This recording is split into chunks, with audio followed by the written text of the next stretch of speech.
Речиси 50.000 денари изнесува просечната плата во Македонија, тврдат од Државниот завод за статистика.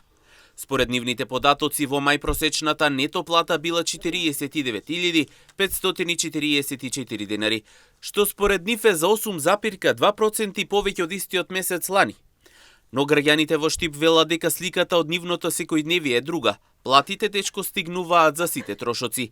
Вела дека се е скапо, а новите поскапувања за храната, сметките и горивата уште повеќе го оптоваруваат нивниот домашен буџет. Значи, не можеш да функционираш едноставно. Значи, цената на нафта диктира сите продукти, мислам, и животот го качува, стандардот го качува. Мислам, поскапо скапнува животот, мислам. Да. Нормално дека е скапо. 100 динара едно кило гориво, тоа е премногу скапо спрема нашиот стандард. Платите се најминимално и така не може да се издржи.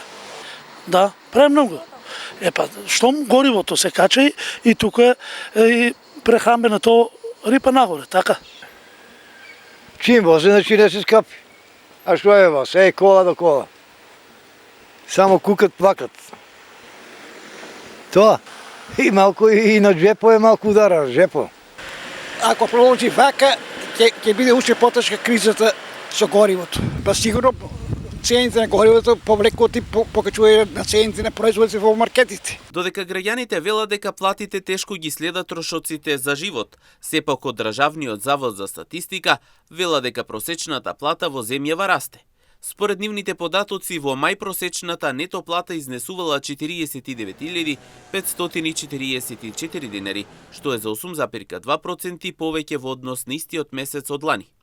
Просечната месечна исплатена нето плата по вработен во мај 2026 година изнесуваше 49.544 денари, во мај годинава во однос на мај изминатата година. Просечната месечна исплатена нето плата по вработен е повисока за 8,2%.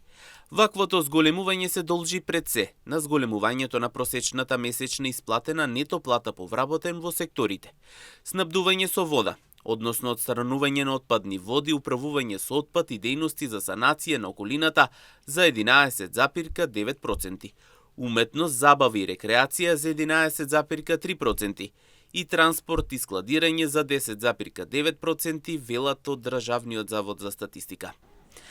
Инаку просечната плата расте според официјалните податоци, но граѓаните велат дека животот станува се поскап. Понатаму она што останува е да се види колку реално се чувствува ова зголемување.